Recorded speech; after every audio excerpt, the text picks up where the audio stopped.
How's it going, everybody? It's Man Tomorrow here. Merry Christmas to everybody. Let's give people some time to come in.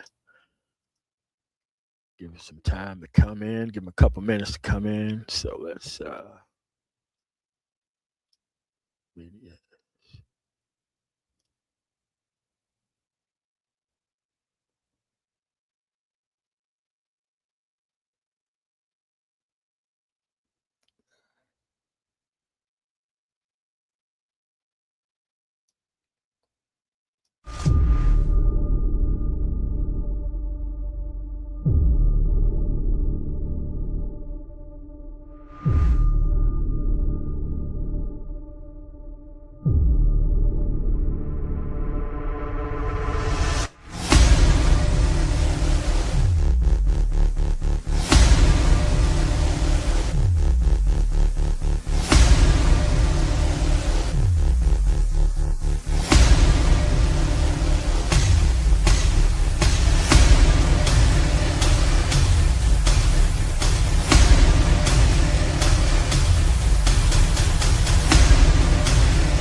What's going on, everybody? It's Man Tomorrow here. Let's give people a couple minutes to come in.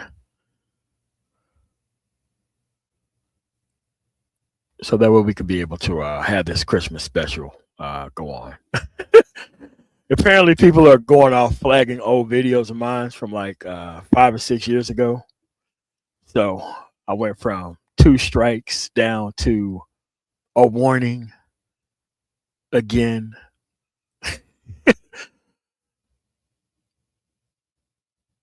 Yeah, he sure did. And I sure don't care about that. A lot of these people were paying attention to Floyd, man. And I don't care about nobody that gets locked up overseas, man.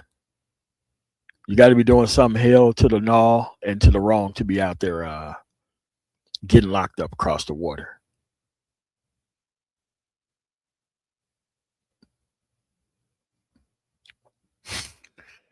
I'll tell you, man. Look,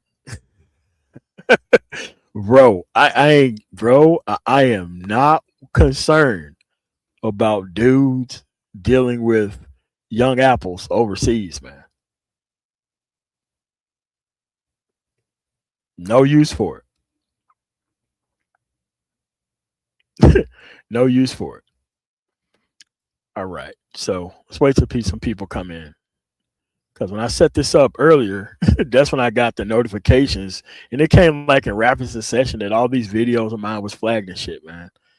So I guess BGS people just start flagging only BGS content, no other content, but just BGS content, right? So that's what that is. All right, so man, look, me personally, I don't really celebrate Christmas like that because, man, to me, man, every day is Christmas.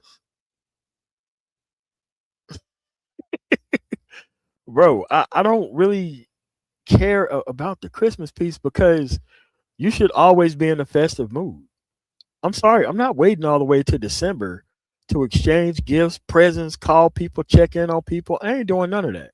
If these people are worth it and worthwhile, dude, you get that all year round. Like, I can't imagine waiting till Christmas to give my wife some shit that she won't or always have wanted. I can't imagine doing nothing that goddamn stupid. What's going on, Quizzy the Prince? What's going on, Ma Perry? But let me tell you how I actually, what's going on? Be by knowledge, 1581. What's going on? All right. So, man, look. Now, being a selfish ass child, right? Growing up in Mississippi, you know, we would go over our grandparents' house for Christmas and Thanksgiving. Every time, Christmas and Thanksgiving, right? And I didn't know that everybody couldn't go to my actual grandparents' house for Christmas and Thanksgiving. Like as you get older, you start to see how my grandfather actually rolls. and he really don't roll with the people who just don't know how to act, the people who because it's a small town, and living in a small town, you're privy to what happens with everybody, not just one person. There isn't like it is today, to where like there's this lack of principle among people, to where they know a person is up to some type of ridiculous wrongdoing, but this person can actually go somewhere else, and they have a whole nother group of people that they don't deal with.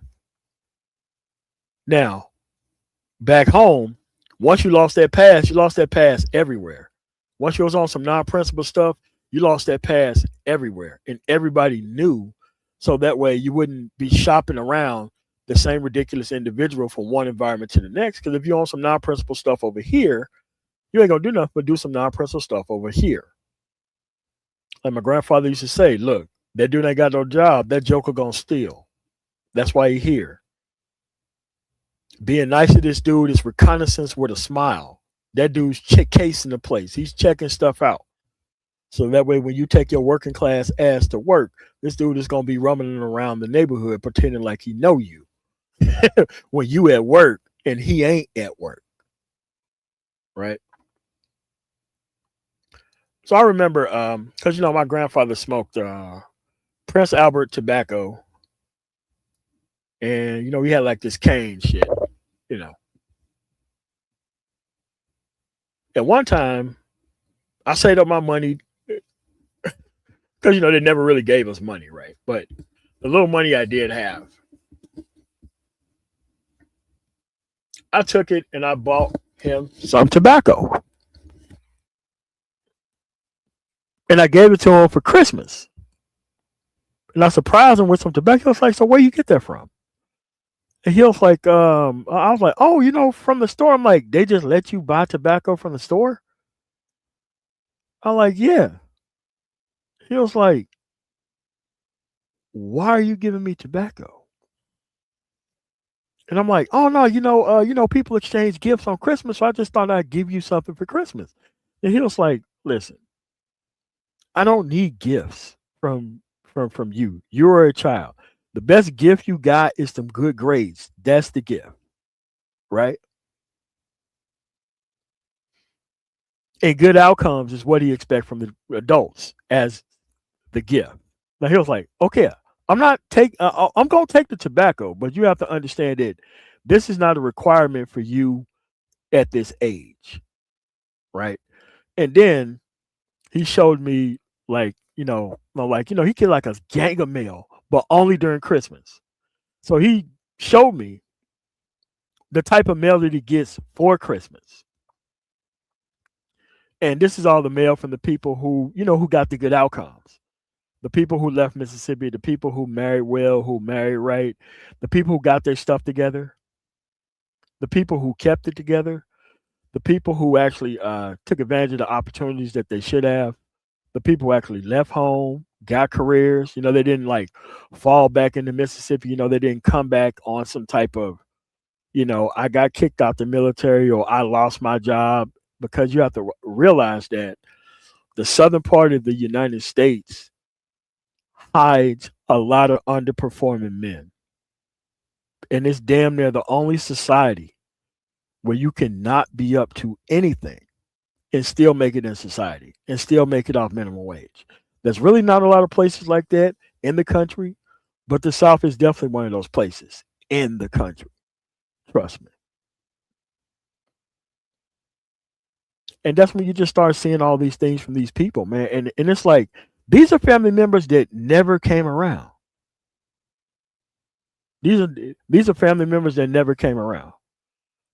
And the only time you seen these people was during funerals, because for my grandfather's house, um, funerals was like the only free fire zone where any person, regardless of status, whether you allowed to be in town or whether you're allowed to be over his house or not, is allowed to come around. Funerals are that. And then like once the funeral's over with, then you can't come back through anymore. You got to roll out. But man, like this year has been wild. This year, man, lost the oldest aunt this year, so Christmas and Thanksgiving was feeling kind of crazy because you she used to cook a lot, and man, this is the first year without the oldest one. When somebody that had like 10 strokes, they have a stroke, they be in a actual nursing home, they can move half of their body. Next thing you know, she get up out of that nursing home, regained her function, and she got up out of there, man. And man,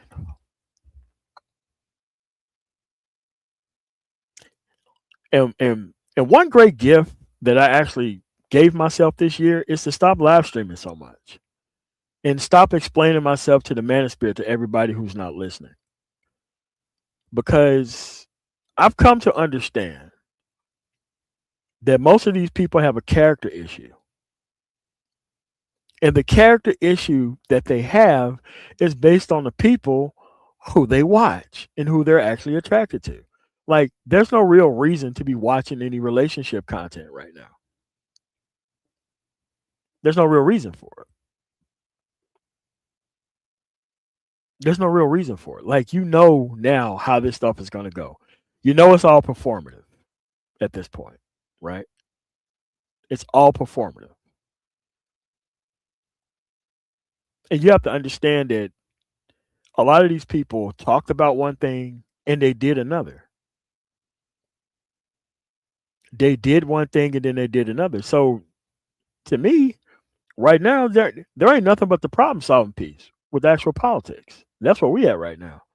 Because a lot of people want to go back to the time period and the standpoint to where they can actually involve themselves in the conversation. And I'm like, hey man, I'm kind of out of that right now.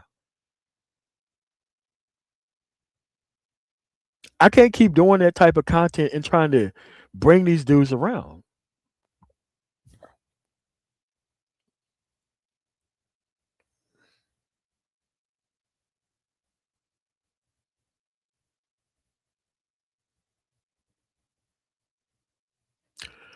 Oh yeah, you got to. But here's the thing. Wacky's live and I don't even get his actual notifications. Like most people in the space, I don't even get their notifications. I didn't get their notifications. It's crazy. I clearly have my phone on, but dude, I only get the notifications from the people. Dude, most of my notifications ain't going out.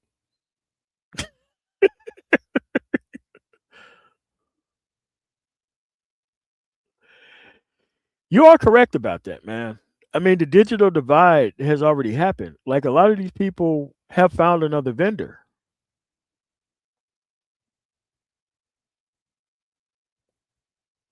A lot of these people have found another vendor for them to stay stagnant, man. And you have to understand almost nobody wants the actual success piece here. They didn't come here for that. They came here to decompress from real life.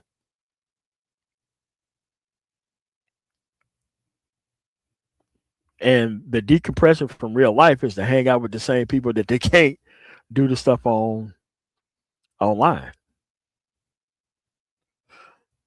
Like they want the inward experience without having the consequences of it, right?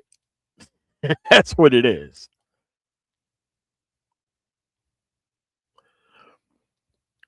But you got to understand, man. Like this full time YouTube thing is something that I didn't come here for. I came here to lay down the information. Hopefully, people got it. Get your stuff together, move on. Dude, I talked to hundreds of people who left the space. There's really not that many people here from like originally, man. Dude, there's probably less than like 200 or 300. The rest of these dudes are very new people.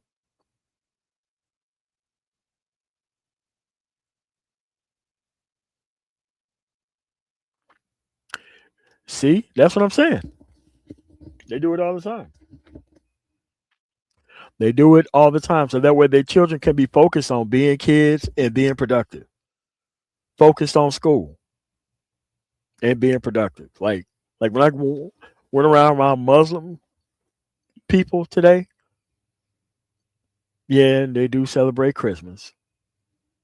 What's going on, Ike? Yeah, man. They just exchange the gifts and presents, which are, not some nonsense, and then they back to doing what they normally do, preparing their kids to take over.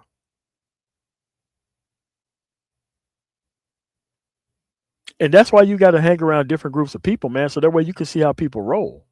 Because a lot of people don't understand that you ain't got to have a whole bunch of loud nonsense to have a good time. But what happens when this is the only experience that they've ever had?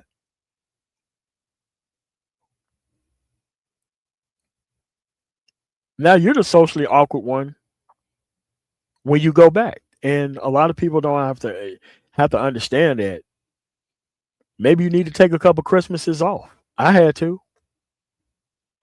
Dude, I had to take like 10 or 15 years of Christmases off from my actual family members because I didn't know how to be around them and I didn't know how to handle being around them. Because once you go around people who don't have any choice, you kind of limited in that environment about things you can say and things you can do because you care too much about what people think. And a lot of people haven't been in that position where they get to choose who they want to be around for the actual holidays, man. And there is nothing absolutely wrong with taking some time off and taking some time away. Like some of the best Christmases that I had was in the military with a whole bunch of people who were forced to work because nobody was ranked up enough to where you can get a day off. And we had an omega level amount of fun.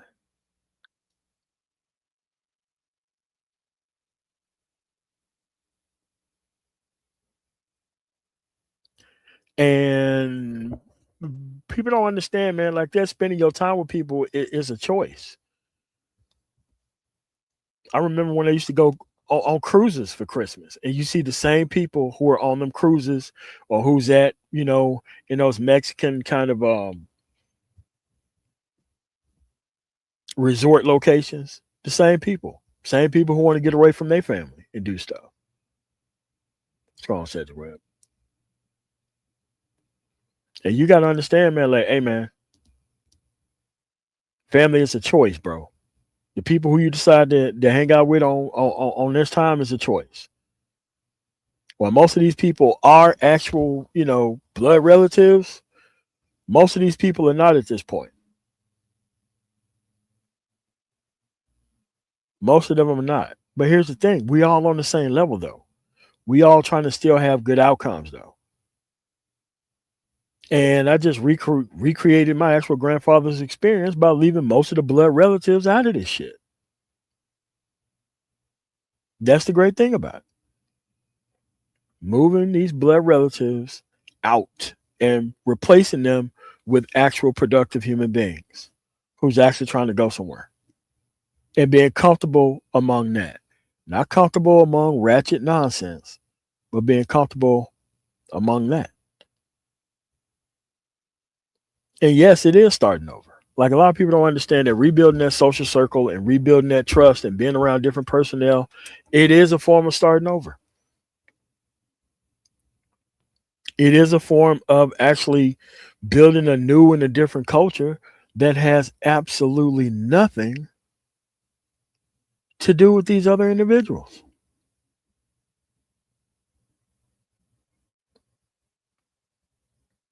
Because if I'm not trying to be around these other individuals with their bad outcomes, and the only people that I'm forced to be around is people with bad outcomes, then dude, I'm really not at home. I'm not at home anywhere. And a lot of people don't understand that you shouldn't be putting yourself in environments that you're not comfortable in, that you know you ain't comfortable in.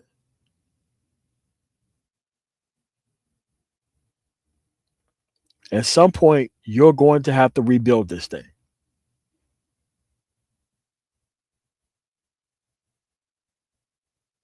There ain't nothing wrong with starting over. Nothing. Dude, I had to start over 3 or 4 times.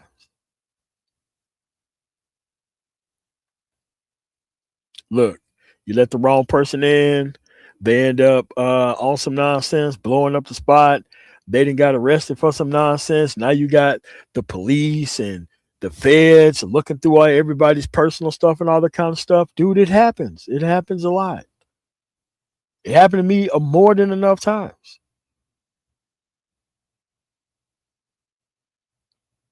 So what I had to do is I had to do the following. I had to simply make sure that people were trying to go somewhere that was good. And that's when I realized not that many people wanted good things. They wanted to be entertained. Even in real life, entertained.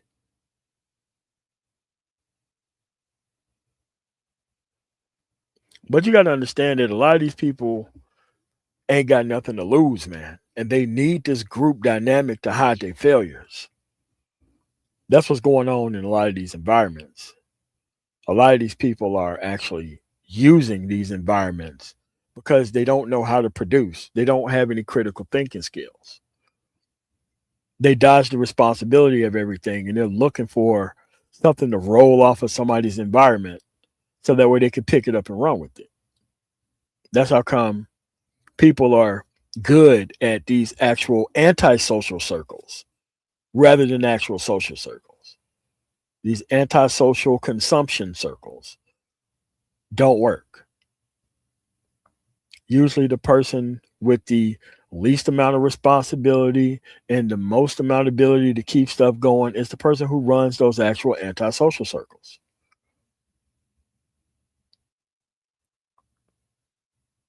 You got to be able to build without this stuff. You don't need these people around because trust me, they're not going to put you on to anything. They don't have the ability to. They're just waiting on you to get it popping so that way you can bring them in so that way they can turn around and mutiny you out of your own stuff. I've seen it way too many times.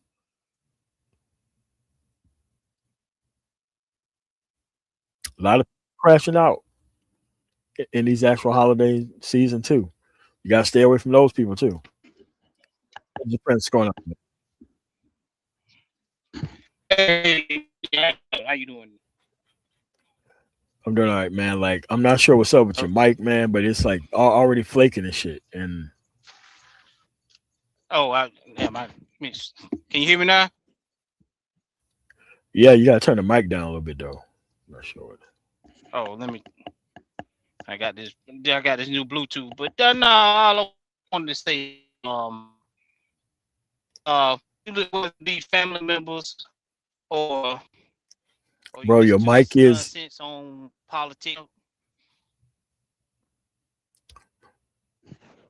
Oh, look, let me go back out and come back in. yeah. Yeah, dude, at this point, 2026, dude, you gotta know what's going on in politics, man.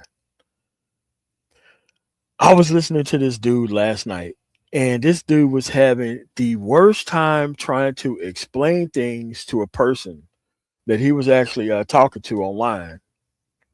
And it didn't matter that the dude was a Trump supporter. I think that doesn't have anything to do with it. But what it does have a lot to do with was the simple fact that the dude went from one talking point to the next, to the next, to the next. He had no idea what he was talking about. And we're talking about recent history. We're talking about stuff that happened within 4 years. The dude still didn't have any idea. So what he wanted to do is he wanted to kind of have a half-ass conversation where the person who he was talking to was expected to bring him up to speed on what his point of view was in the conversation. And when it came time for him to get to his point, the dude had already disagreed with him already. Even though the dude had no intellectual investment in the conversation, it's like, bro, you have got to stop doing it. These people are doing this on purpose. They are going up to you, trying to have conversations about things that they don't know about on purpose. On purpose. You got to stop doing that stuff. So back to this Christmas thing, man. Dude, you have got to be able to get a career, man. There is no job to job. There is no unskilled labor and complaining about immigrant shit. Dude, you really have got to step it up and go get you an actual career that you can actually scale up in. It's something that you got to do, man. You got to do that.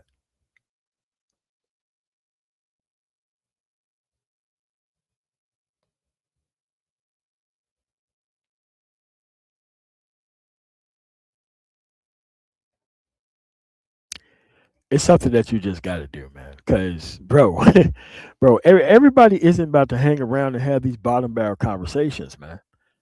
You got to be able to move with the times, man. A lot of these people being left behind for the specific reason that they are not really progressing.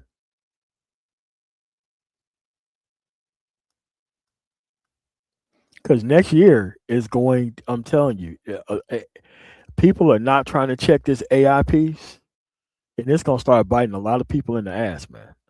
Trust me, they're using this AI shit to get rid of jobs, man. That's what they're using it for. Like, I'm already seeing it in transportation right now. I'm seeing it in transportation right now. When you call most of these companies to check on things, what's going on, Jay Shine? All that shit's AI. And no, it doesn't work very well. But all of it's AI. They're using that shit to get rid of people, man. And I'm not sure what they're going to do with all these displaced people. Because there's thousands of people being laid off with all kind of jobs. It isn't that just that plant for Tyson in middle of nowhere, Nebraska, that they said that they was closing for BS reasons, right? They said that there wasn't enough beef product, so they couldn't create chicken. What does that have to do with chicken? But that's why they closed that plant in Nebraska. 3,600 people out of work. And then once they announced that plant, they closed. They announced that they was closing 5 more plants for the same thing. Again, this is rural America. They have been insulated from bad economic policies forever. Now, as soon as this thing happened with these tariffs, these people in rural communities start getting hit right away with these job losses. This is why I'm saying get yourself a career. These actual union jobs, dude, they're trying to get rid of these union jobs that pay good benefits. They're trying to move that stuff across the border. Why on earth would they pay an employee hundreds of thousands of dollars a year with benefits and all that when they ain't even got to pay 30 if they go to Mexico? A lot of people think that they're skilled labor when you're just unskilled labor, bro.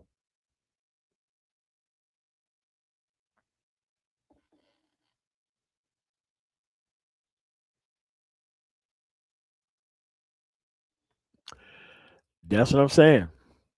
Now they understand the actual idea of a social safety net now.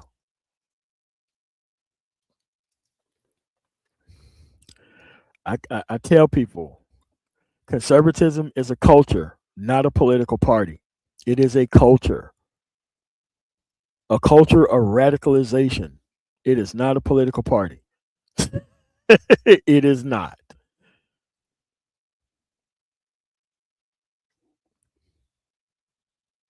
That's what a lot of people don't get. But dude, it's about to be a lot of people hurting here. Jay Shine, what's going on, man?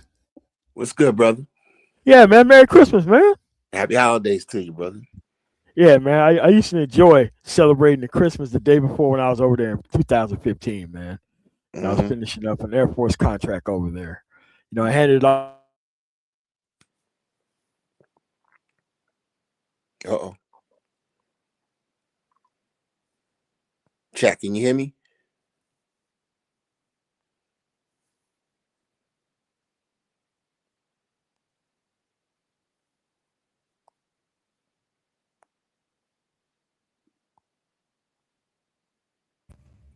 All right, I'm back. Sorry about that. It's all Okay. right. It's Yeah. all good. Yeah. So, what's going on nowadays with you, man?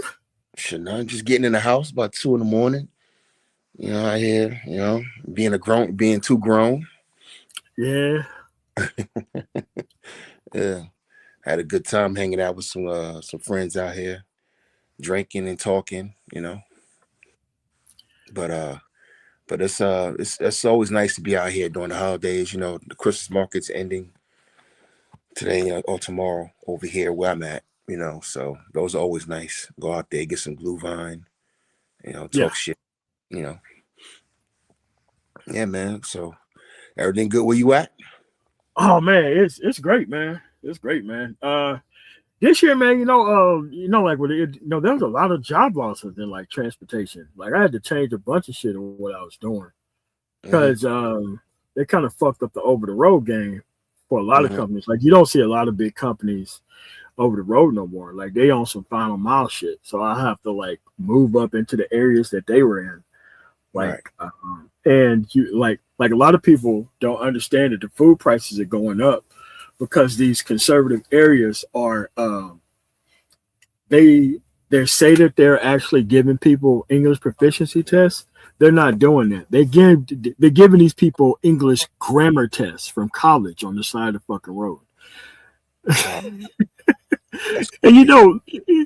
full fucking well. If I can't probably pass that shit and you can't probably pass that shit, there Hmm. ain't no way these dudes can be able to pass that shit. But they passing that shit off as, oh, well, these dudes just don't speak English. I'm like, man, that ain't what's happening, bro. So what they do is they take these people's trucks, they impound their fucking trucks, and Hmm. then the actual Empire Yard charged them like $1 bajillion to get their shit back. So they're like, hey, man, fuck that truck.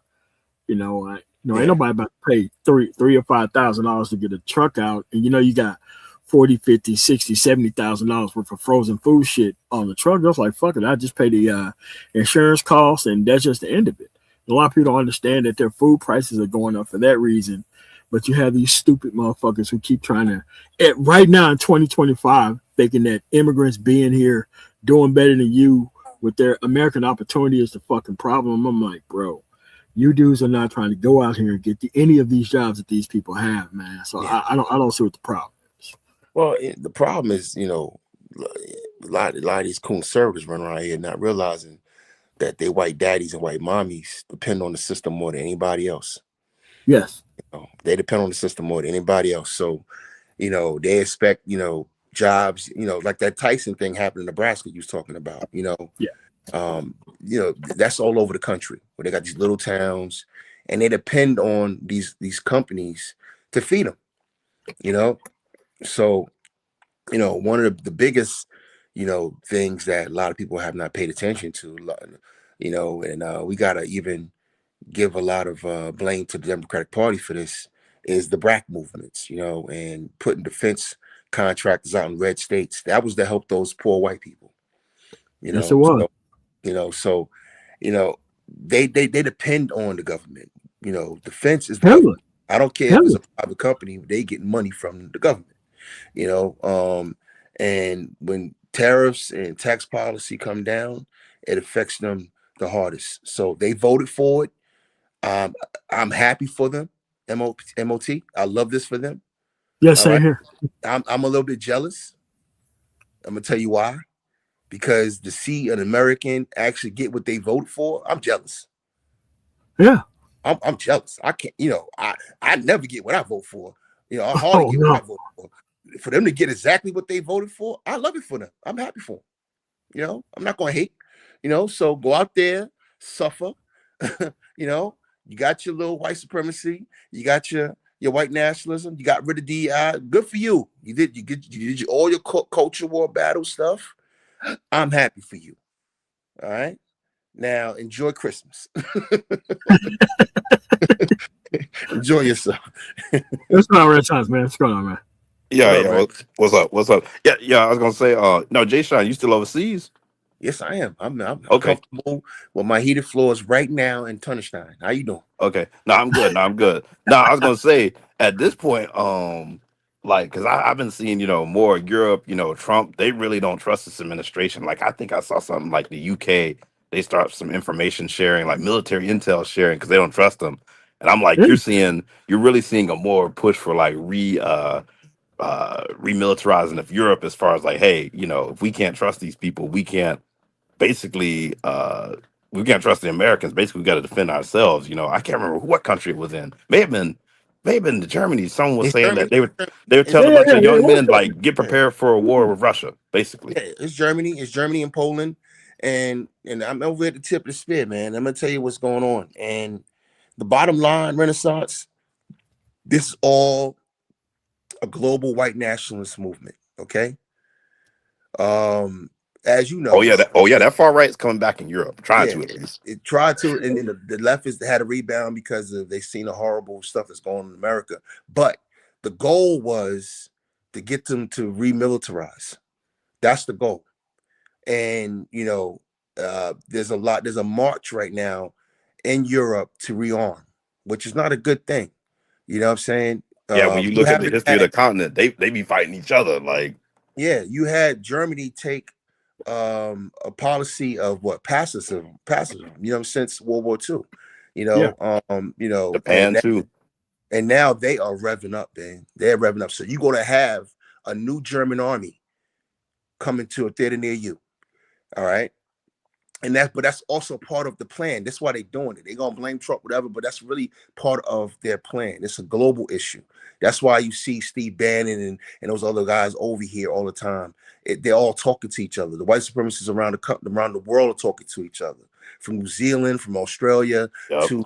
and they're trying to take over their governments, take over all the intelligence organizations, take over the militaries. This is a global white nationalist movement. So I don't know what conservatives are talking about.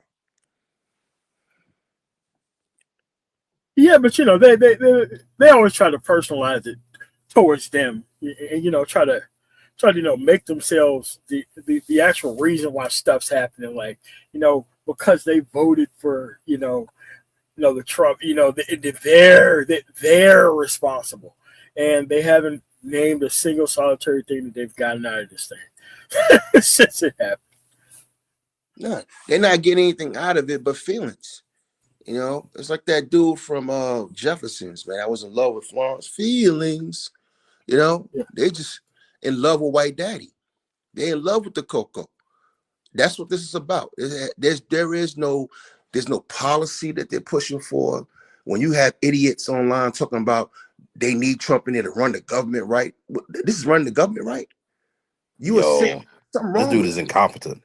Yeah, there's something wrong with you. That means you got a White Daddy. And the thing is, I need to do a live stream just to cover this point. I need to come out of retirement just to cover this point. And I'm gonna title the video MOT America's White Daddy's Issue. America has a white daddy issue. And it's going to be a multi-part series. So I'm gonna cover the white daddy issue from just from what we're seeing from conservatives all the way to what that cop did in the tunnel with the police with the football players. All right, we have a white male that's asserting himself, always got to be in charge, and then you got people who look to white daddy. Got to have white daddy in charge, and that's really where that's coming from. Because there's no reason in the world you can look at this administration, even after the first time this guy was in office, and say this makes sense. There's no way you can look at it. It doesn't make any sense. None. And they've got no policies that benefit you or your family or your city. You know what I mean? None of it. They're going to blame Chicago for having new thugs in the next 10 years and not talk about how the administration just take $8 million out of schools just this year. They're not going to talk about that. They're not going to talk about how Republican policies are taking money out of inner cities right now. So all the gains that they got in these cities from bringing down the crime, and you know what I mean, they've been bringing down the crime in Baltimore, bringing down the crime in Chicago.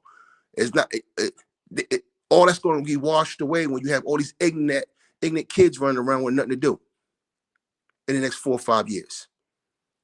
They're already making the cuts in Mississippi right now for a lot of stuff, like more cuts than they've already had. They already trying.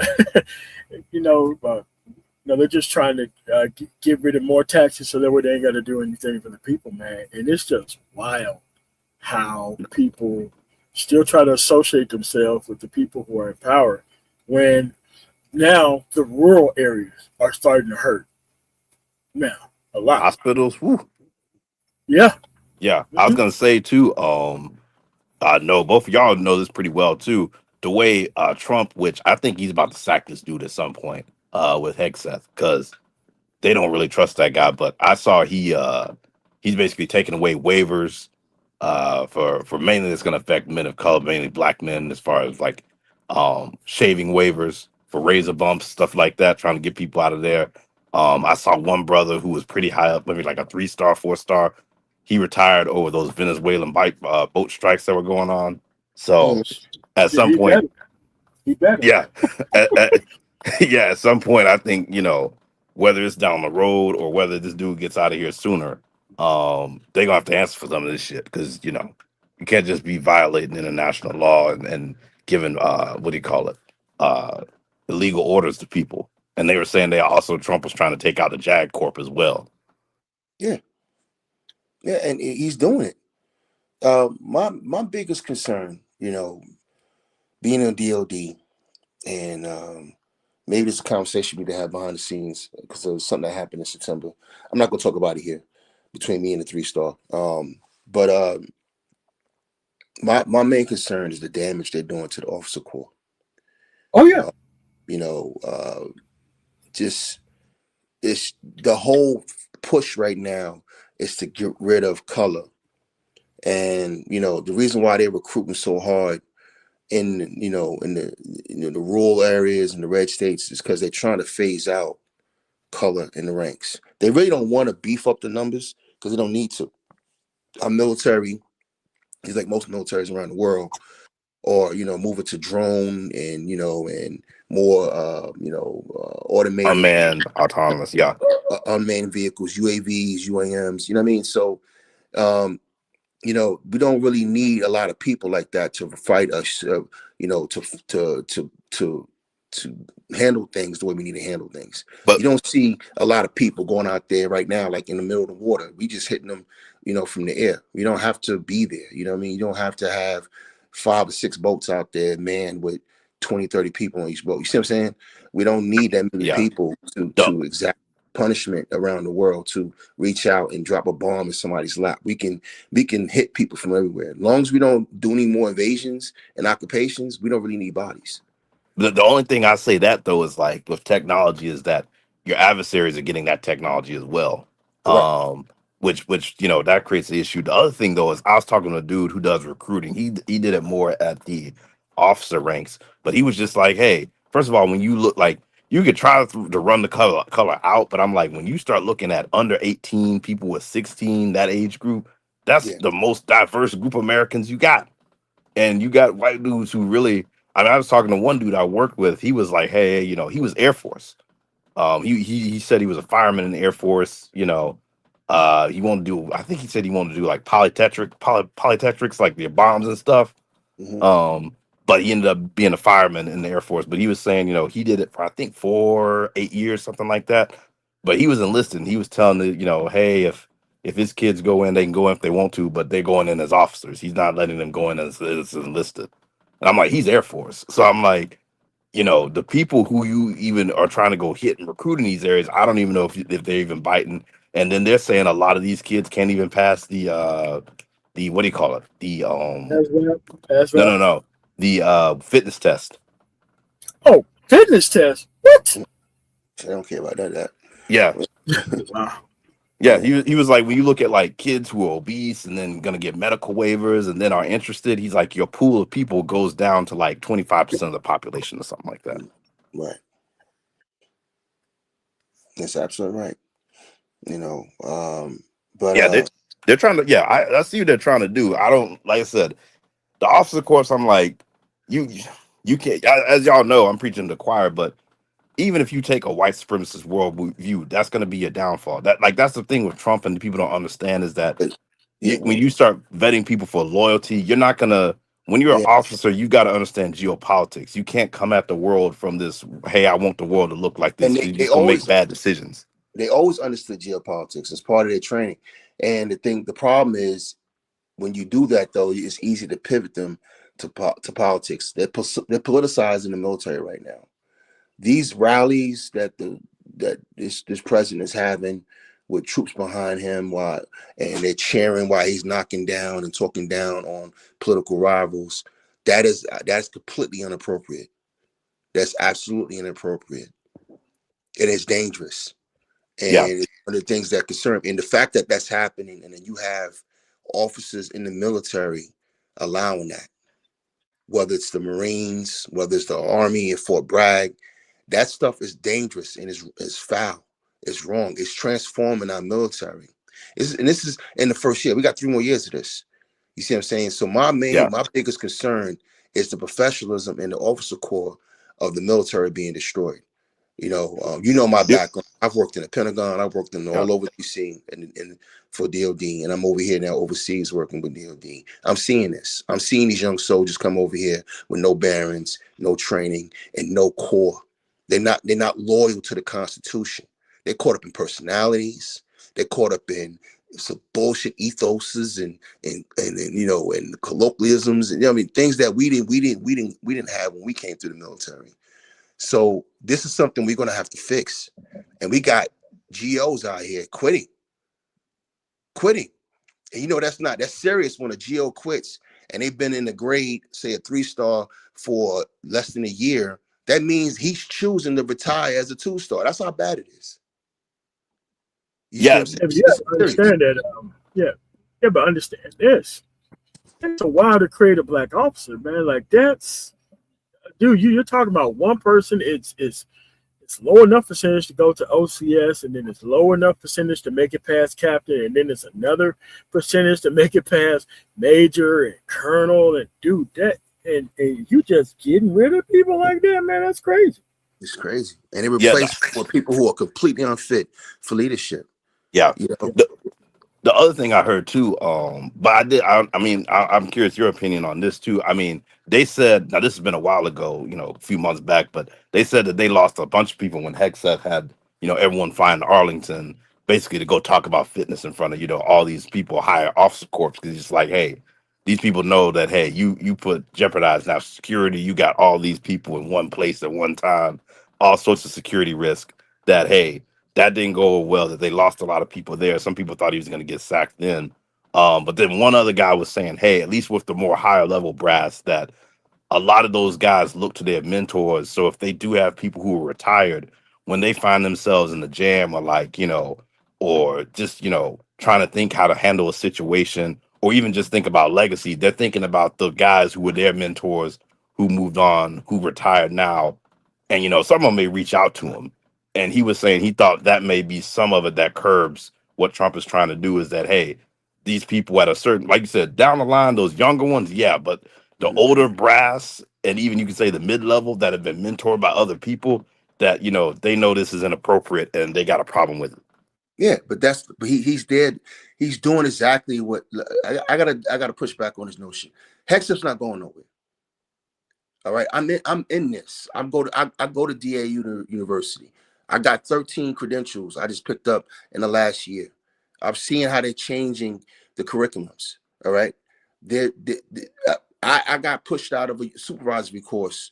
I couldn't get into because they had to change some of the EEO stuff, and they had to pull some of the some of the fair training out of that because they're moving more towards an authoritarian type of approach.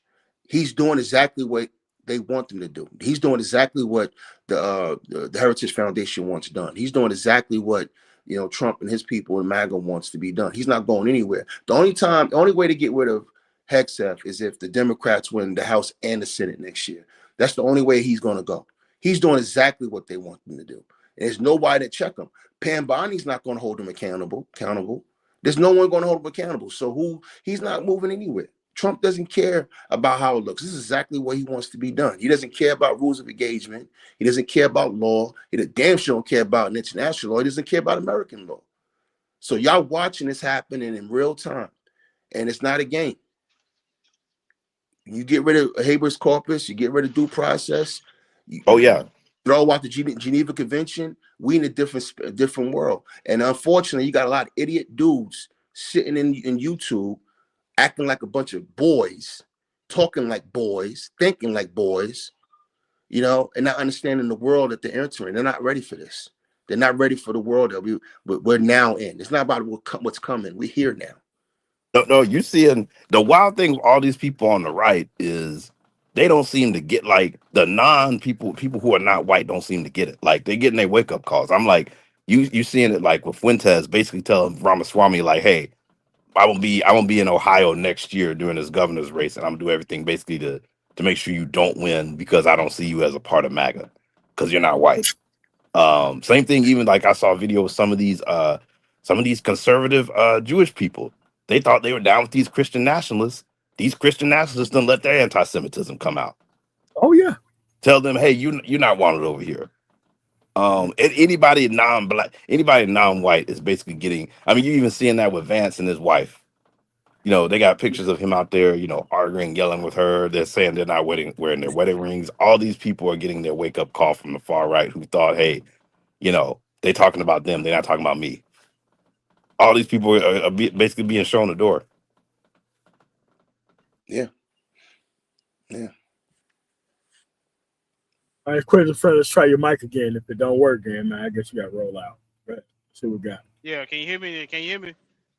We can hear you now, bro. Yeah. Oh, okay. Yeah. I mean, it's a sad situation.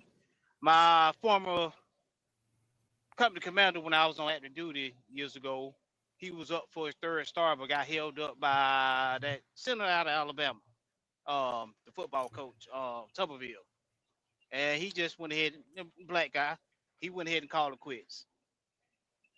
And you know, we keep in touch with each other, and you know, I got some old people that's, and you know, they calling it quits also.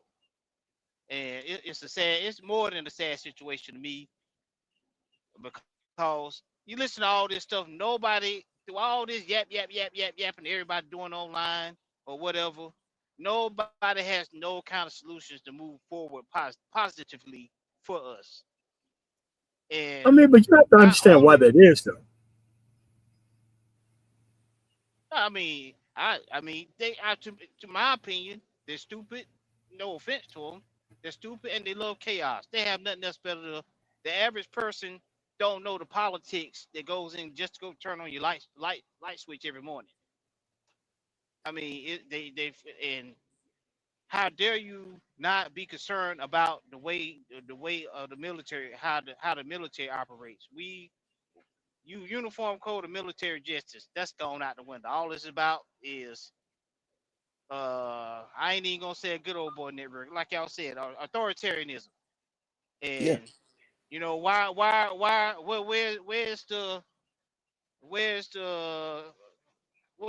our group at fighting for all the black officers that went through all this training for all these years, and now they gonna put them to the, well, we don't want to talk about that now. We Kamala Harris, Joe Biden,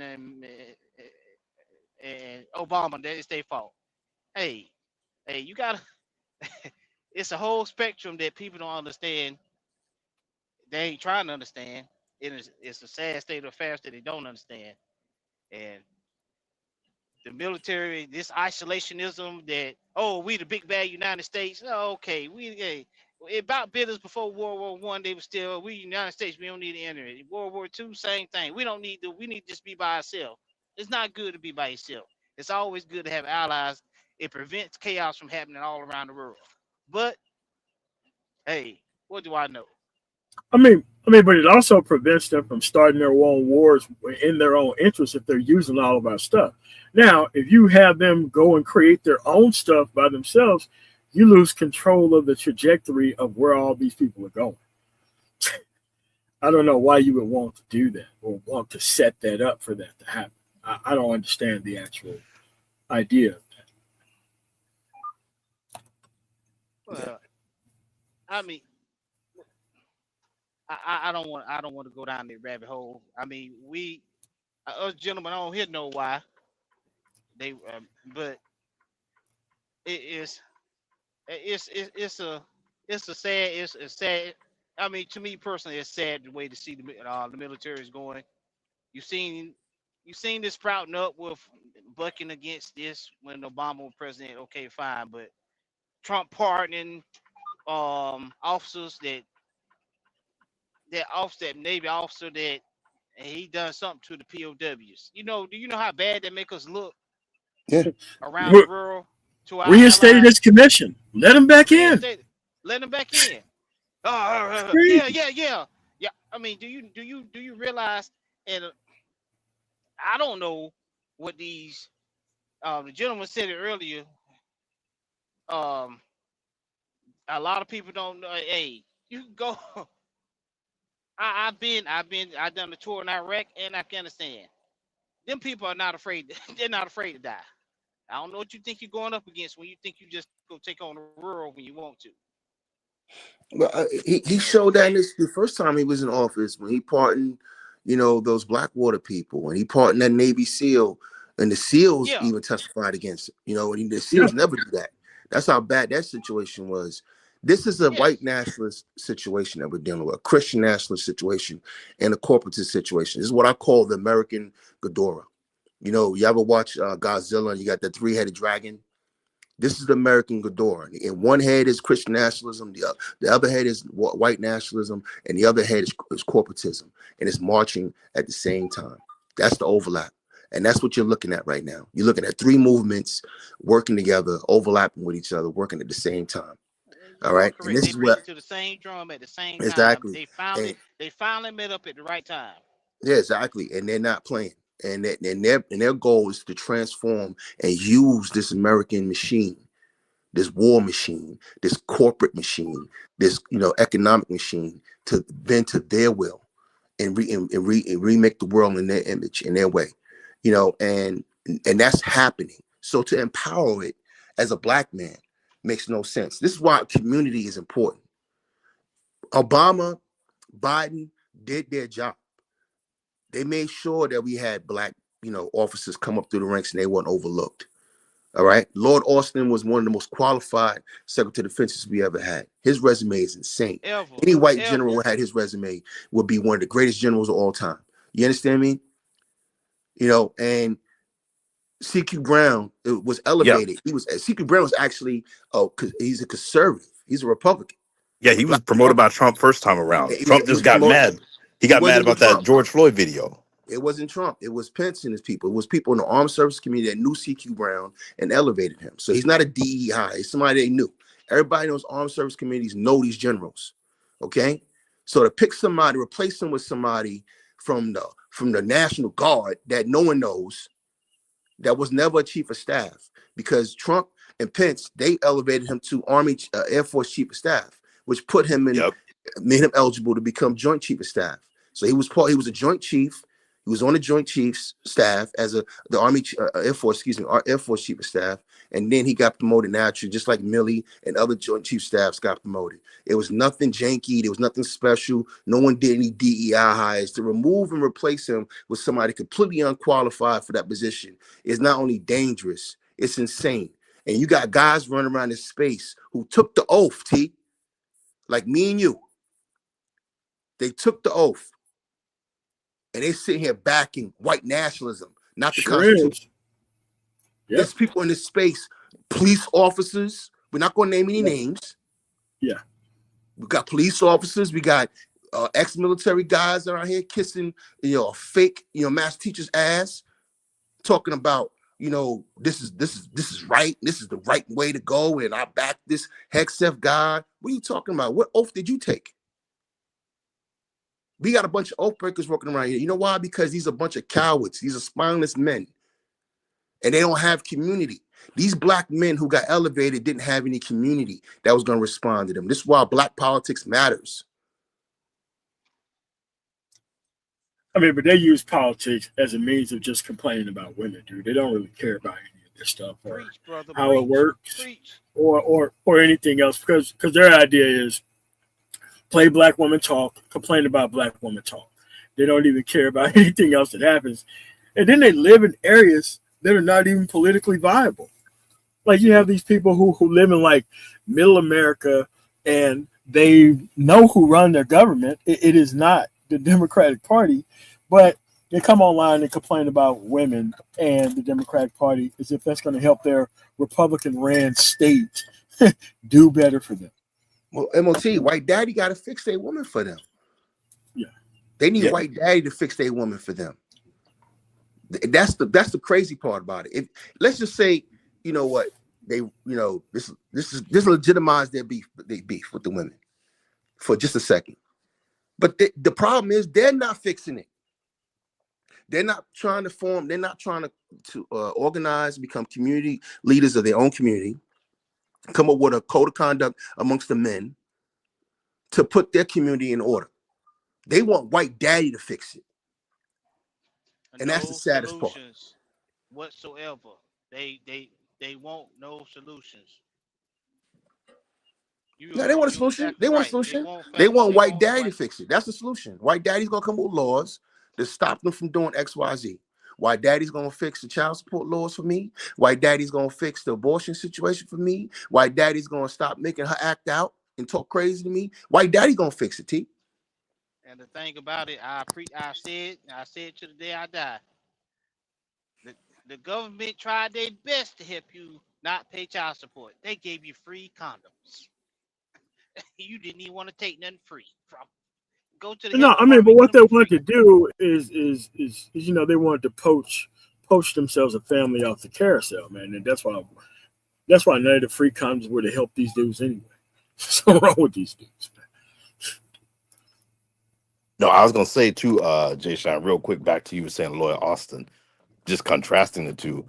The only reason he even had to go for Congress is that, well, that waiver is that he hadn't been out long enough. That was the only thing that they even had to give the waiver for. But the other thing is, when you compare, like, the biggest thing, a scandal that happened under Austin was, some people try to argue the Afghan withdrawal, but I'm like, hey, what president was really going to actually go through with it? Because you had to fight a lot of people to actually go and follow through on that, number one.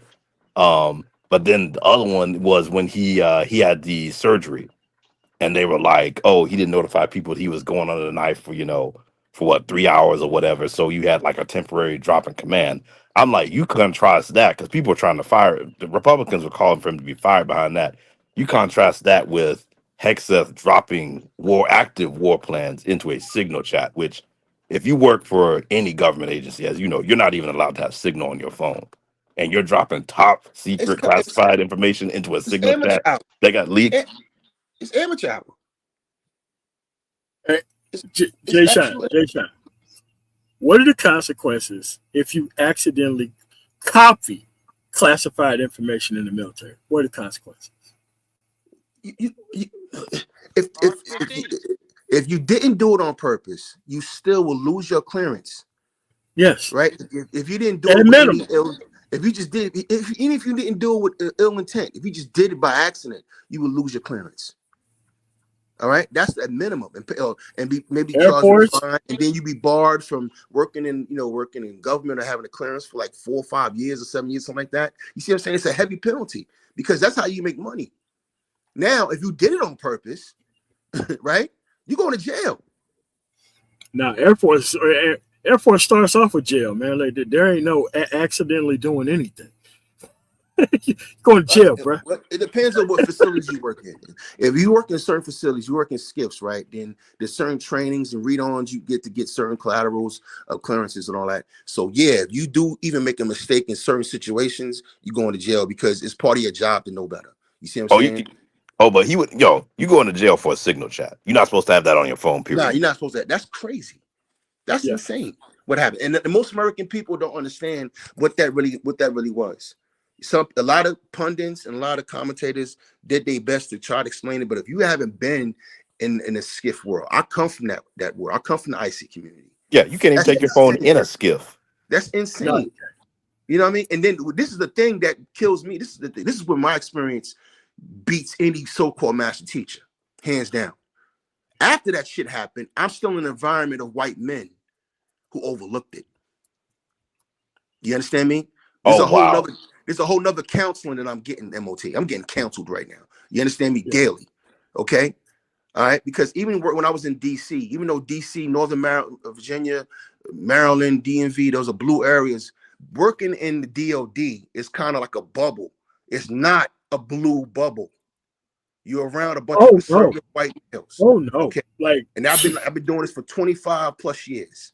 Okay, I know how these people think. I know, and the watch them overlook. They got clearances. They know this is wrong, and they still going with it. They still with the bullshit. People don't really understand how really serious the situation we're in right now. they are. No, I was gonna say, no. Have like I said, having to be in that environment is just like, because you lose all respect. Because if you grow up like in the military or just are in that adjacent area, you hear all these people talk about this, and that, and principles and all this, and to see you flat out like, just be like, I mean, it literally be like, hey, if someone, if you come up in a church or something like that, and your pastor's preaching, be faithful, loyalty, all of this. And you see this dude just outwardly having an affair, and the congregation just walking off and look like it doesn't even happen. That's like, exactly what's happening. A great example. Great analogy. Yeah. Like your whole life you hear it, and then you see like when you grow up in this church, and then say you turn 30, and you see this pastor you've known since you were wee high, and he's having an affair in the church. It's acts like it doesn't happen, and you got to look at these people. You know what this tells me, Renaissance? That what we're dealing with. We're not dealing with a rational person right now. We're dealing with power. Yeah. Raw, unadulterated, Emperor Palpatine power. That's what we're dealing with right now. We're just dealing with people who don't care what it looks like, don't care what it is what I say. I'm white and I say so. That's it. And if we don't understand that, you know why? Because we have disconnected ourselves from our history. Only 100 years ago, we was in that situation. We was in a country where it was, well, I'm white and I say so. Renaissance, you better cross the street when a white man will look. You better not eyeball me. You know what I mean? We was in that. And our people came through that. And the lack of respect from what our people came through and triumphed is sickening to me. That you would sit here and then push for and support outright white supremacy. Yeah. There's some sick niggas in this space.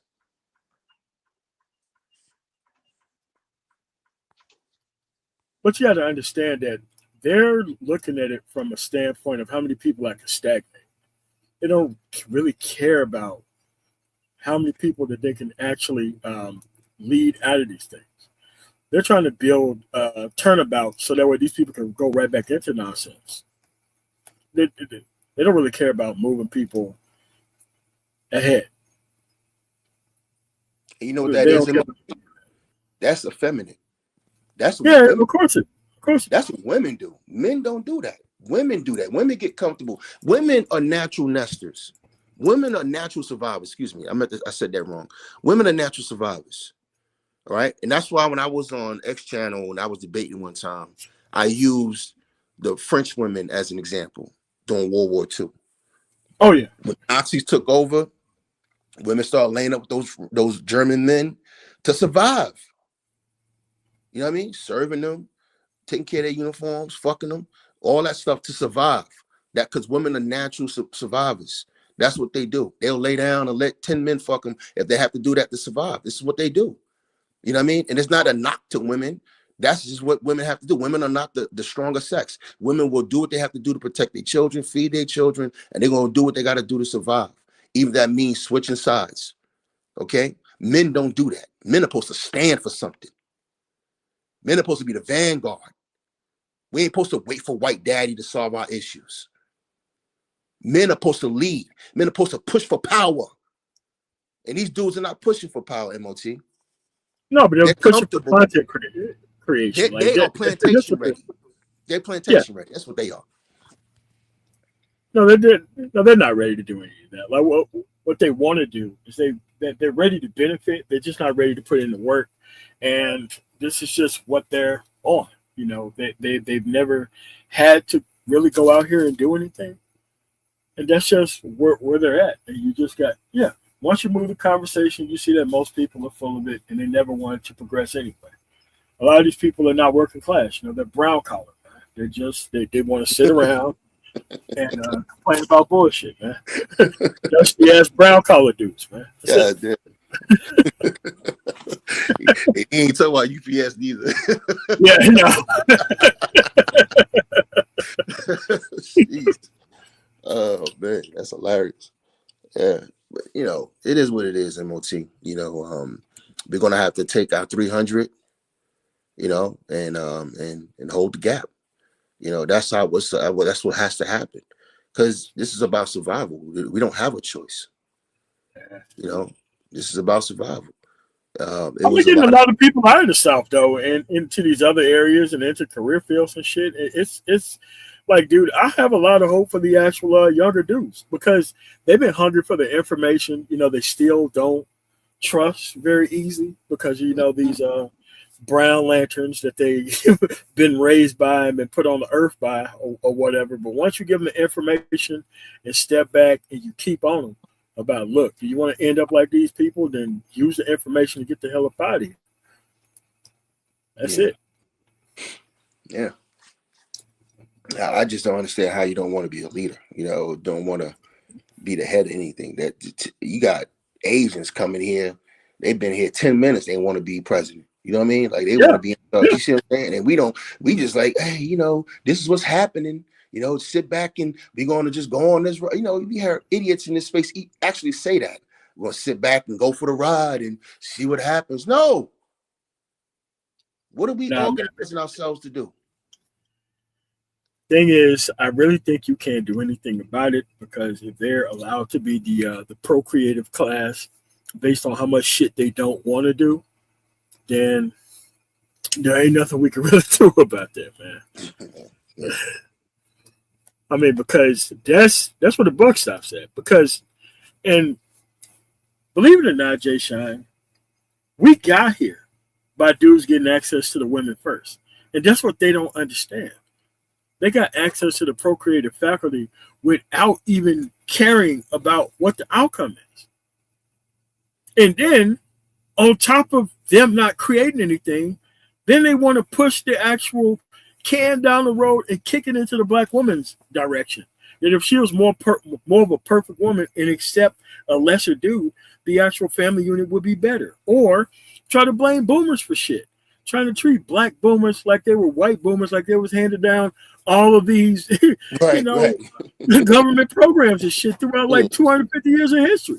It's like, dude, you can't really deal with these people, and it's a lot of them, but it's too easy to be these type of people nowadays. And I just say this, look, it's a character issue, and you ain't gonna break that character issue with one or two live streams. Right. This is something that they want to go after, right? These people chose to actually support certain things, and they did not want working class successful men to be the leader of anything. They'd rather support anything else in the world except for working class brothers. So you have to leave them out there, man. Yeah, they're comfortable. They're comfortable being powerless. They're comfortable being a second class citizen. They're comfortable, you know, being in that position. And that's why I said they plantation ready. No, man, these are the 2053 dudes, man. This is the Black Wealth of Zero dudes. I mean, they already here. Damn. Yeah, they already here. They just can't have no kids, because and that's how come they mad at the planet Earth, because you got to have money now to do things, and they set their life up to where them producing not part of the deal. I don't get that, man. It ain't so. I don't get it neither, and I'm glad that, at least there's some brothers out here like mine. We want agency, we want power, we want progressive, movement for us as black men. A lot of these dudes need to be ashamed of themselves, because they're not only giving up on their lineage and the people who came before them, they've given up on the people coming after them. And, but that's unforgivable. I mean, but they're okay with the inverted pyramid, where they're at the top with the least information, but they want to create people with even less information than them going forward. And you have to understand that.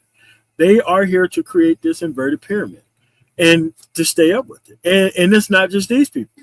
You even got people with degrees coming online doing the same bullshit that actually the uneducated lames was doing before. Now you got educated lames doing the shit that uneducated lames was doing in the manosphere. Yeah. It's crazy, but at the end of the day, you got to hold these people responsible for their own outcomes, man. At the end of the day, you cannot depend on these people. Yeah. Can't help it. Unfortunately. All right. No, but it's cool though, because the outcome speaks for itself. Do you hear me complaining about Colorado law not doing XYZ? Hell no. That's why I'm there in the first place. This shit works. And even the conservatives who live there talk all that crazy shit, but guess what? They're not moving out to Lyman. They're not moving out to Bennett. They're not moving out to Longmont or fucking Greeley or Estes Park. Like they're not moving the fuck out there. No, they're not moving out to places in some of the richest black places on in the country, out in DMV, out Maryland. They're not moving these places. They're not moving out to Brandywine and and Lexington Park and and they're not moving out to none of these places. Up Marlboro, they're not performing. And again, it goes back to this white daddy issue that this whole country has, in my opinion. Everybody's used to this white man being in power. They're comfortable with him being in power, and they look towards him for being in power. And it's insane to me that after almost 500 years of this nonsense, that we haven't understood that we're dealing with irrational people. We're going to have to take the reins and control of our own lives, our own children's lives, grandchildren's lives. We got to think generationally, because one thing I will give, these people credit for, when they created this country and they created certain, systems and did certain things, no matter how nefarious or how evil, they were thinking generationally. They did it for their grandchildren. They did it for their progeny. Oh yeah. You know what I'm saying? All the illegal shit that Donald Trump's grandfather did, he was doing that for his progeny, for his family. The shit that Trump is doing right now is for his progeny. You know what I mean? I would give him that much respect, that at least, even though they're some evil, sadistic, thieving bastards, they do it for their family. You know what I mean? You know what? I don't even know if they're doing it now. That may have been lost. Like, you can say historically, but I don't know. These white boomers really dropped the ball. Like, what they sold their sons down the river on this. Well, Like, you talking about the serfs. You talking about the serfs. Yeah. All right. You got to break up white people. The white people, the white people, they are descendants of Europeans, and they brought serf culture over with them. That's why Lyndon Baines Johnson said what he said, and it's working right now. If you got to, I have a video I'm sending you, MOT. You got to see this shit. There was a white man that had a company in his family for generations, a lumber company. He's somewhere. Yeah, we did that. It was a Bloomberg video. We did it. It was in North Carolina. And we did that. Yeah. Because white they at the end of the video. Thank you. They're Christian nationalists. They're white nationalists. That's who they are.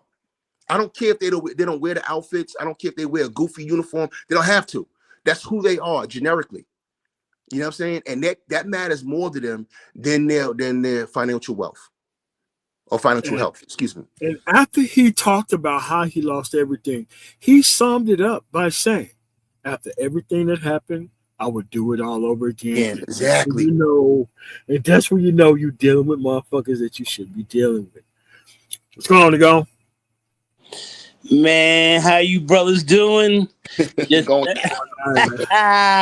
What's up, brother Jay Shine? My brother the Go, my hero. What's up, brother? Man, what's up, man? Oh, and we got RM 2008 Renaissance. What's up, my man? Yo, what's up, the Go? What's up? Merry Christmas, brother. Merry Christmas. Here.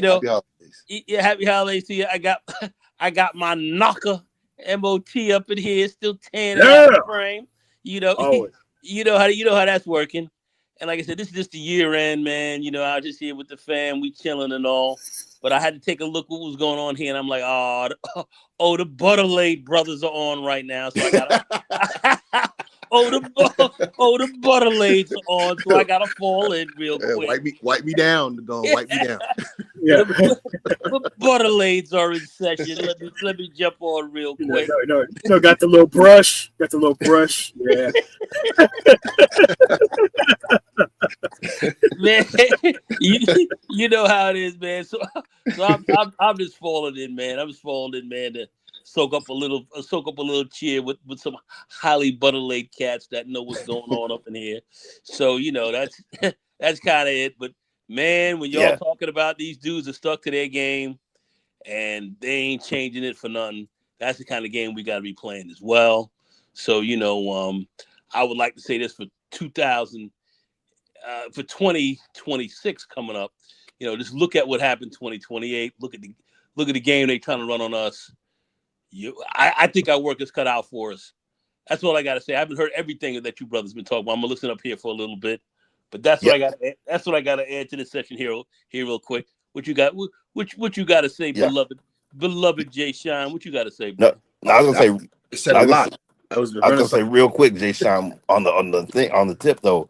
The other thing I always tell people, I always talking to people. I'm like, you have the resurgence of white supremacy, but they know the time is limited. Because I'm like, here's the other thing.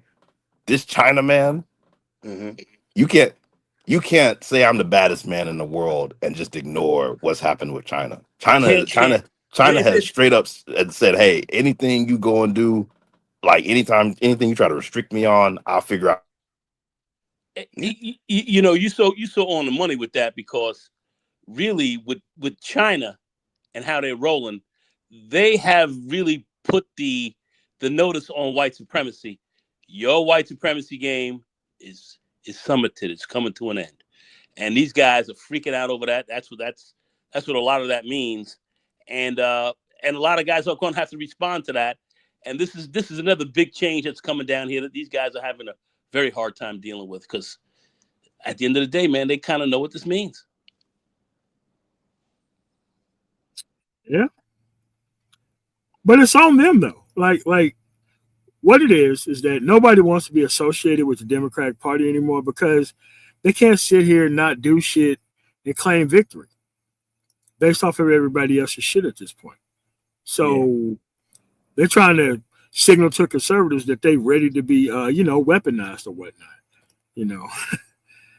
It's crazy. No, my bad. I got a call real fast. No, but I was saying that you can't have you've seen what China has done, and I'm just like, you can't be the baddest man in the room and ignore and not take on the power that's just emerging.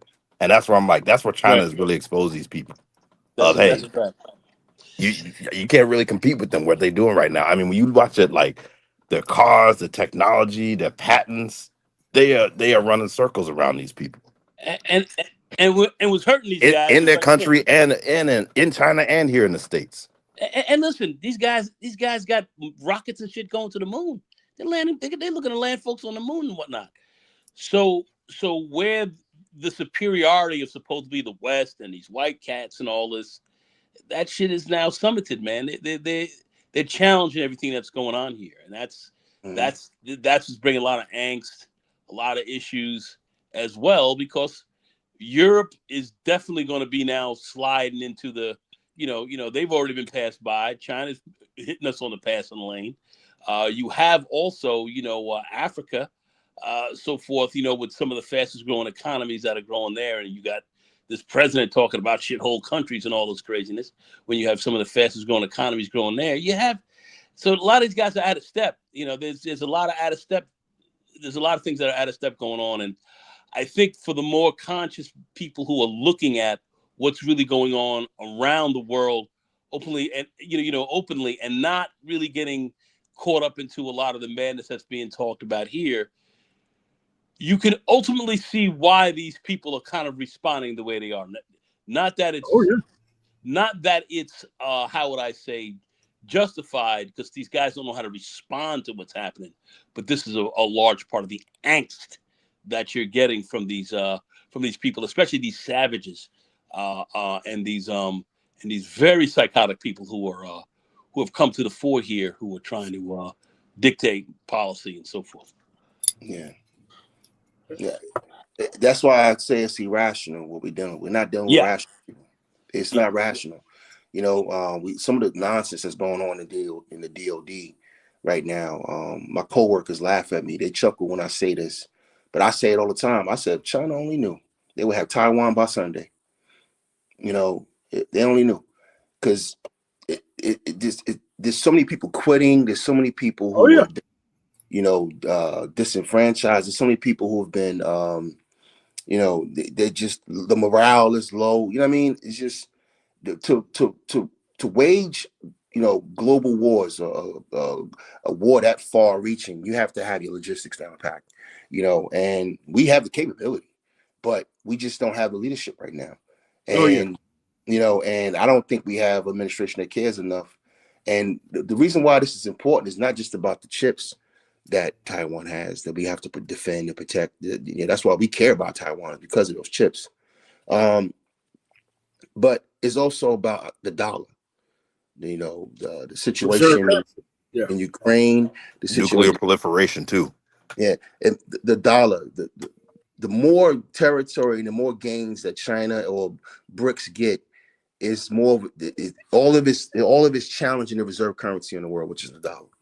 All right, and if that happens, these cats are beefing about 3% inflation. They have not seen inflation when everybody dumps the dollar. You know what I mean? They haven't seen it yet. They don't have an idea what inflation really looks like when the world starts dumping that dollar. You know what I mean? Just alone, there was a hedge fund dude who said, like, if China seized Taiwan and just cut off semiconductor production right now, because the U.S. doesn't have those semiconductor production fabs online in Arizona yet. He's like, if they do that, you'd see like 20% inflation on cars, computers, all your electronics, basically. Oh yeah, at least 20. And those wins, like if Russia gets its way, China gets its way, and then the world starts leaning towards BRICS, that's when you get the enough consensus to start moving away from the dollar. You see what I'm saying? And that's what we're supposed to be defending on a geopolitical level. It's not about, all of these just wars or unjust wars. We're supposed to be protecting our economy. We're supposed to be defending the people's economy. And the people right now living a certain standard of life, they have no idea how that's going to collapse if the dollar loses its position, its footing in the world economy, especially as a reserve currency. Well, that's the whole thing to keep the, this is the fiat currency, which really is so heavily, very much tied, very much to the, let's call it the petrodollar. But correct. As these things change, this is going to start to come to an end, and this is what we're looking at. We're looking at the beginnings of this change. And that's what a lot of these guys are really, really getting uptight about, because now you have stronger, more muscular, very muscular rivals that are going to be rising in the 21st century that you didn't have in the 20th. Right. So now that's what you're dealing with, and America doesn't really have an answer for it. Nagone, the funny thing is, the nationalists, the MAGA camp, they want to tuck tail and run, basically. That's why I'm looking at them like, this is your king. When y'all get challenged internationally, y'all don't say, okay, we got to raise the bar, we got to raise our standard. Y'all want to tuck tail and run and be isolationists. Because they don't have a plan.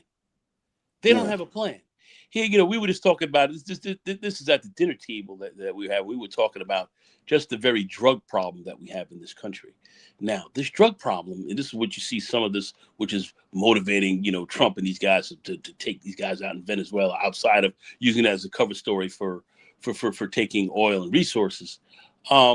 You've got white America sitting here, and it's very much in the suburban areas where it's out of the metropolitan areas, because black, they jailed us, they put us in jail, they did all kind of craziness, they locked you up, they did all of this, and your community is off drugs to a large extent. We're very much off drugs. We're not in this heroin and all the stuff like these guys are, but it's running amok in the white community. These guys don't have a control over this. So these nationalists and all these other guys are coming here talking about, get our country back and everything else like this, when much of middle America is on drugs. Yeah. These white folks don't have an answer for their own problems. They're on drugs and on porn. They're on drugs and on porn, but a lot of these, but your maggots, many of your maggots running around are drugged out. Yeah. Right in the heart and the center of that, and they don't have an answer for that either. Yeah. But they want to blame it on you. That's why you see these young white boys going crazy, shooting up everybody, shooting up everything around. A lot of these guys are effed up, and they're trying to use very extreme methods to try to answer for some of this some of this craziness. And the reason why I bring up the porn part, is because don't forget, there's also this incel culture. You know what I'm saying? Yeah, but that's a big part of it. Yeah, it's a huge part of their social issue right now. And you know what I'm saying, and they acting out. The heroes, you saw their hero, this Andrew Tate guy get his ass whipped the other day, looking crazy. You know what I'm saying?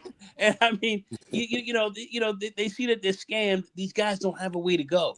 Yeah, that's a problem because they're not going to be able to concentrate and move properly. Go ahead. Jake Paul too, running there with a real professional Yeah. Got his jaw got his Double jaw snapped. double jaw broke. Like I've Yeah, never got his heard jaw of snapped double up. jaw broke. And Never heard. this is what hurt him too, because that the dude who snapped his jaw up. Everybody looking at this boy, white, black, all the babes here in this country want to fuck this dude now. They want to tear. They want. They can't. Joshua. They're like, oh, Joshua's the. He's the man, right? He's the man up in this piece. Man, right? He's the man. This big brother up in there. He's the man up in this piece. And it's looking bad for these guys, man. And Bro, you can see the fright on Jake Paul's face when he know he didn't tuck his chin. That's my new actual screensaver on my computer. No. And you sort of look on his face, but he's like, I'm done. He's sitting there talking about, I'm done. He knows he's done. This is, come on, man. I mean, it ain't looking good for these guys, man. It ain't looking good for these dudes, bro. Any boxer can be able to take a punch. You ain't supposed to get your double jaw broke off taking a shot, bro. And ultimately, that technically is a skull fracture. Having your jaw broke. It's technically a skull fracture. That's how these dudes are. That's how these dudes are going out, and that's what's happening to Mag and everything else like this. They getting but like to your point, like, and I've like I said, we did the video earlier about the guy, the sawmill. I know Jay Sean said these people are rational, but like we did this video too. Yeah, you got one lady stand up saying, "Oh, I'm a 7th generation farmer.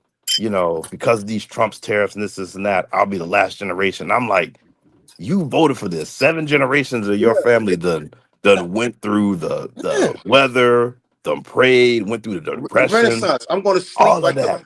Renaissance. I'm going to sleep like a baby tonight because of that. My thumb in my mouth. I'm going to And, sleep. and you with one stroke of with one press of a button in a booth, Man, you wiped 7 generations of that out. dude, I can hear the baby music right now. I'm ready to go to bed now. You know what I mean? Knowing that makes me feel so good now. I mean, I don't even need warm milk, man. Thank you. Send me the link. Damn. Nah, man, this is kind of rough, man. This is kind of rough. But Nigga, 7 generations of damn, work thrown away. 7 generations. Oh, man, I gotta go. I'm going to bed, y'all. I can't. That's 140 years. Jay Sean, before you get out of here, I got to show you what these miserable red pill dudes go through when they live with women. And this is what they do. This is what before they go live. Before they go live, this is what they go through.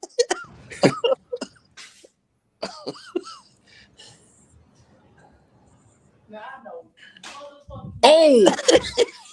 You didn't do this shit. And you see me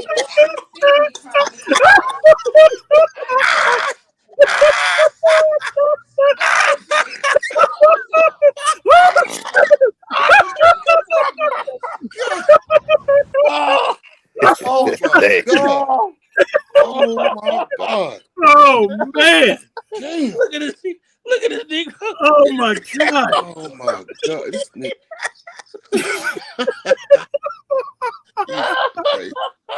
Got to be more. I'm ready to go in on Keisha right now. Oh shit! Oh, they man. never talk about what happened before they go live. They never talk about that shit. I'm not mad at all. Now they gotta jump. Now they gotta jump on in their red pill mode. Now Oh, they gonna yeah. jump on this red pill. Jesus Christ! Oh my God! Shit. This is crazy. She should have did it twice. She's supposed to double tap her. Oh man! Supposed to 2-piece her. Yeah. That dude. Oh boy. Dude, listen, man. She slapped the check nigga engine light off that nigga. That's a new one. Damn. Oh my gosh, man. Oh my God. Now they gonna come here being red pill. Now they gotta be. Oh yeah. Now they mad at That's- Keisha right now. Jesus Christ, man. Oh, Man, I'm gonna sleep like a baby tonight, man. Oh, damn, boy. I'm gonna sleep with a smile on my face tonight. man. Oh yeah. Look, That is FAFO. I Oh my gosh. Oh. and Red, here's the thing. You think that's the only time that happened to that dude? Nah. Nah. He was live streaming too. That's why. Yeah, he was. Man. Oh my God. He was- his streaming career went grand opening, grand closing. Oh my god. Oh my god. Jesus. Nah, man. I remember what I think it was Angry Man. He was on there. This woman was like, "Man, you over here, man, over here talking to me. I'm over here. I gotta get up in the morning." The hell Yeah, you doing yeah. live stream? Remember that? Girl. Oh, His girls Oh, stream on him all the time. Oh yeah. I mean, Oh, you know, Girls she stream just, all the time, man. I remember the she- time when he got kicked out of the house for getting into it with her daughter. Not his Yeah. daughter, her daughter. You Yeah. know, and he had to move out. This shit's crazy. Niggas be going through it, man. I'm telling them out, man. man, They be- but then they jump up here red pill as fuck. They got all Oh, kinds yeah. of problems. Oh, yeah. Yeah. yeah, Yeah. man. Yeah. It's real out here in these red pill streets, man.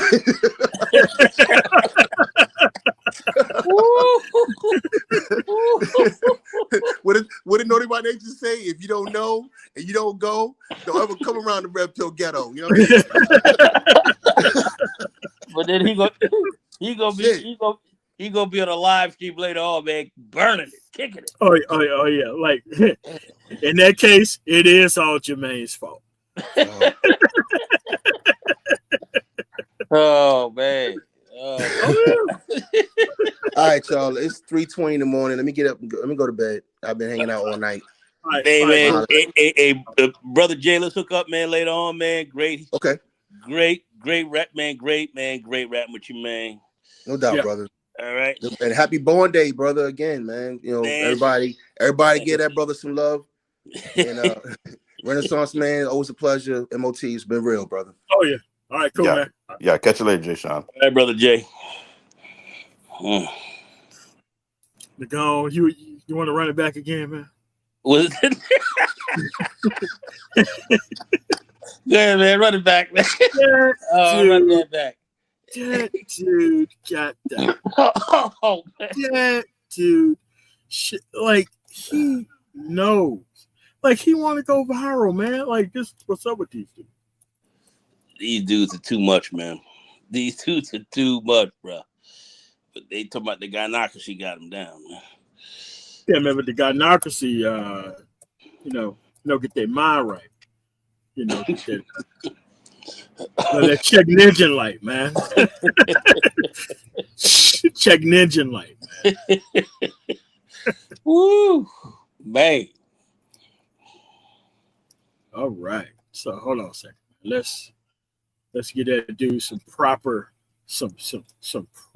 love. Let's give this person give him his flowers for taking the L. This is our man. This is our man AB Media right here. With his hair combed and everything. He finally got him a woman. She's finally cooking and cleaning for him. And he's still trying to live stream for the Delta November. He want to go viral.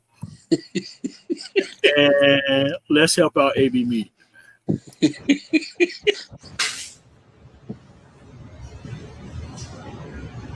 Now I know motherfucking you. You didn't do that shit. And you see me trying to get this flow.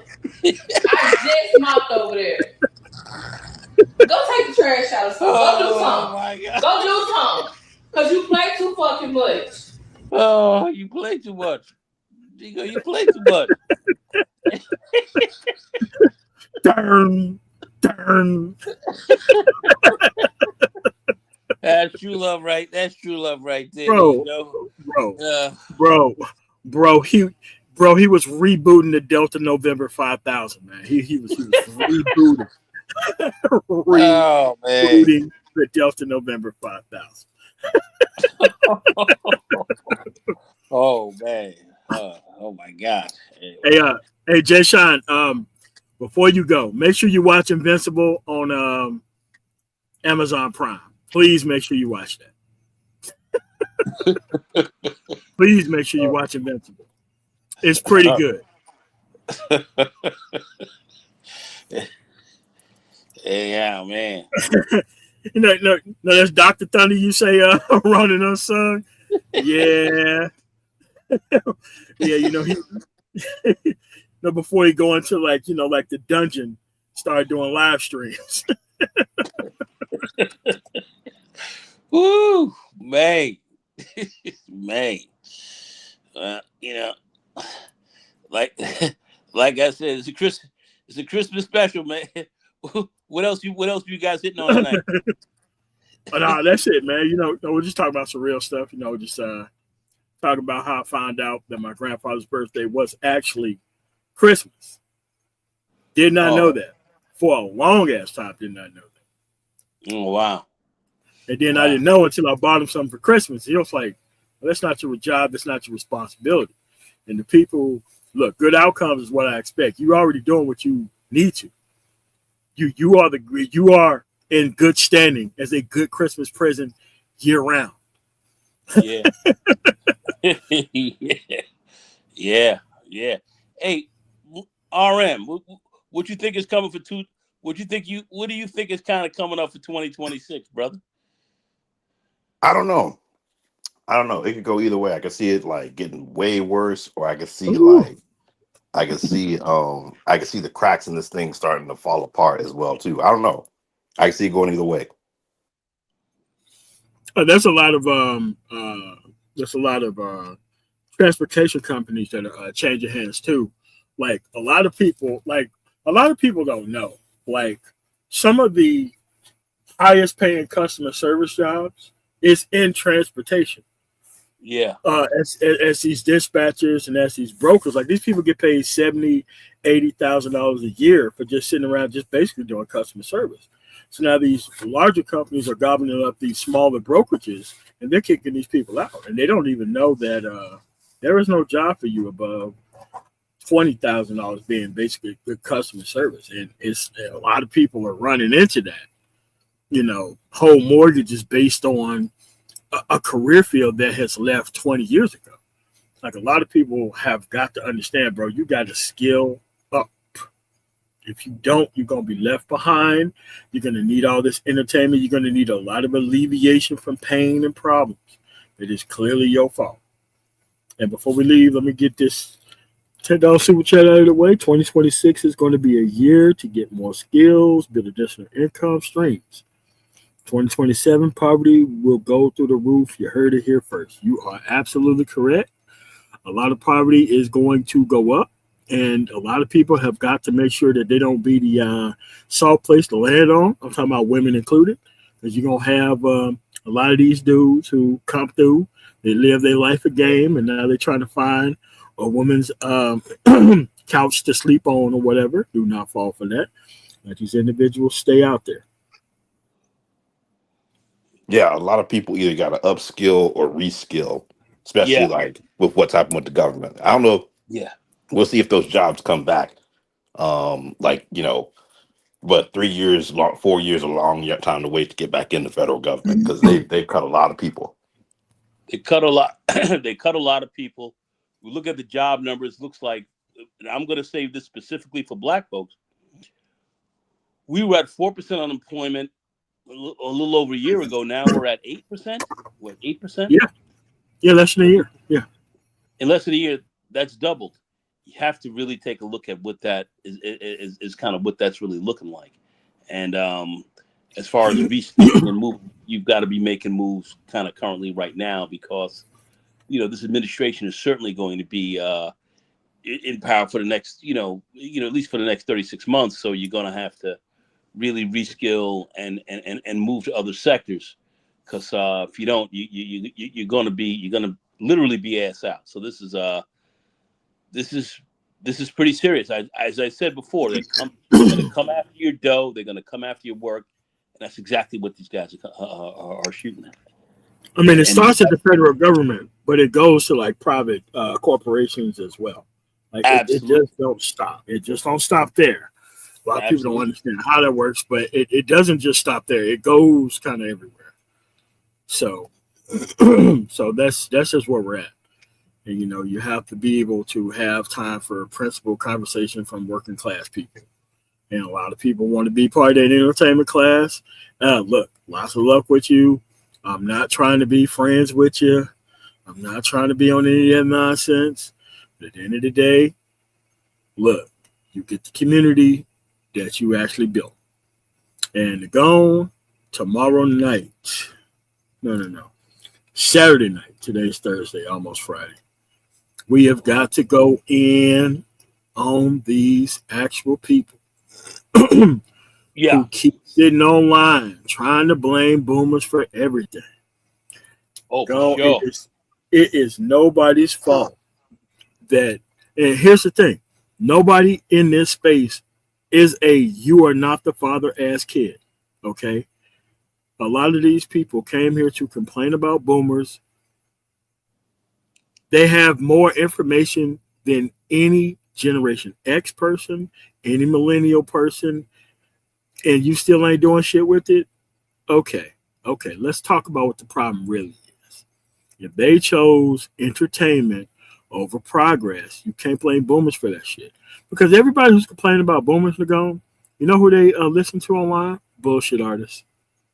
Yeah.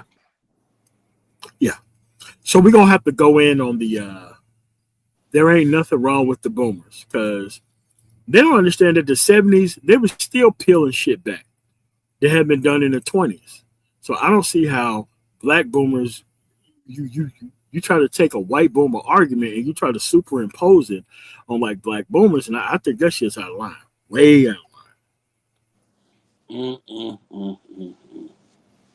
Facts. And we got to talk about that because everybody wants a scapegoat for you not being productive, for you not coming up to the plate. Mm-hmm. You know, I can say I see a lot of millennials and so forth who are out here who are hitting this thing on their own and really going in and not playing around. They're not blaming anybody. They're doing their thing. They're making their inroads. They're not complaining about much. They're doing exactly what they're looking to do, and they're being successful and productive, and they're not blaming anybody. They're not blaming anyone for them being productive, are they? Hey, look, leave them out there. Yeah, man. Hey, man, I want to wish everybody a Merry Christmas. Hopefully, y'all take this the way you want to act like you feeling during the fucking holidays. It should be a year-round thing. Exactly. It should be a year-round thing. Like I said, my lady ain't waiting on shit. Anything I can stop her ass from complaining about is happening today, nigga. Not waiting. Exactly. Not fucking waiting. Exactly. Another thing to keep her ass on the straight and motherfucking narrow. There is no waiting for thing needs to get met around here. Want something? Say something. Exactly.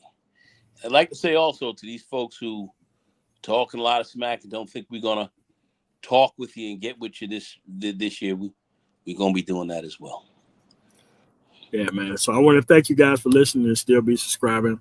I think I'll probably just go get a new channel at this point. I call it like Black Political Conversations or something. And once we start taking calls from these Delta Novembers, you're going to see these people come through. They have no idea what they're talking about. They want to stop you from participating in the actual process that works. They can't tell you anything about what works, where they're at, and they never live in conservative areas where shit actually works. And they can't name an actual time in history where this so-called conservatism that they practice wasn't an enemy of actual white conservatives. Too easy. Too easy. Facts. So with that said, I want to thank you guys for coming through. Nagoni, you got any last words before we get up out of here? Hey man, I just want to drop in. Thanks for letting me up, MOT, and we'll circle up. Thank you, brother. All right, cool, man. All right, thanks. Thank you guys for coming through on the Man Tomorrow. This is the actual Christmas special 2025. Shout out to the people who came to the panel. Jay Shine, Renaissance Man, Inquisitive Prince, and the Golden 11. Thank you guys for coming through. You guys have a really nice rest of y'all night. Peace.